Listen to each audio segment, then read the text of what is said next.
Hello বন্ধুরা, তোমরা কে কেমন আছো? আশা করি সবাই ভালো আছো। দেখো রান্না করব ইলিশ মাছ দিয়ে পটল। পেঁয়াজটা ভেজে নিচ্ছি।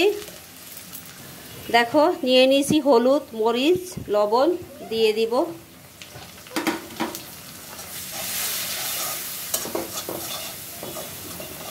দেখো দিয়ে দিব আলু আর পটল।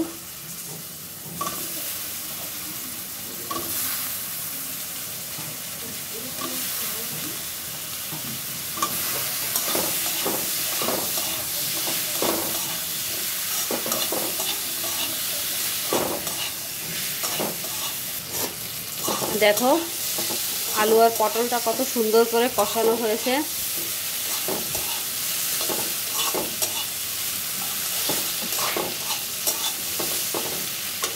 দিয়ে দিব জল।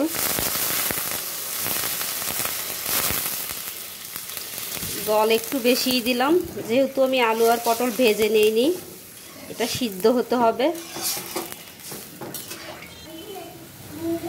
দেখো ঝোলটা খুব সুন্দরভাবে ফুটে উঠছে। আমি এখন দিয়ে দিব কাঁচা ইলিশ মাছ।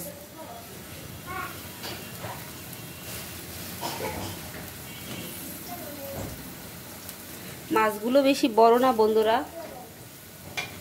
ছোট ইলিশ।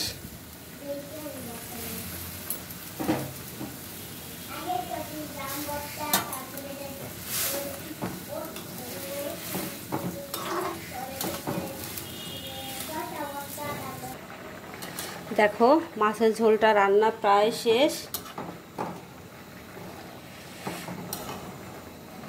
দিয়ে দিব ভাজা জিরার গুঁড়া,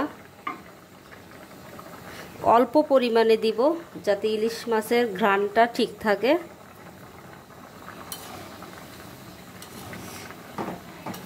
তো বন্ধুরা, আলু পটল দিয়ে কাঁচা ইলিশ মাছ রান্নার রেসিপিটা তোমাদের কেমন লাগলো কমেন্ট করে জানিও। তো আমার চ্যানেলের পাশে থেকো, আমাকে সাপোর্ট করো। দেখো আলুগুলোও সুন্দর সিদ্ধ হয়ে গেছে। তো আজকের জন্য বিদায় নিচ্ছি বন্ধুরা, তোমরা সবাই ভালো থেকো। দেখা হবে অন্য কোনো দিন রান্নার ভিডিও নিয়ে।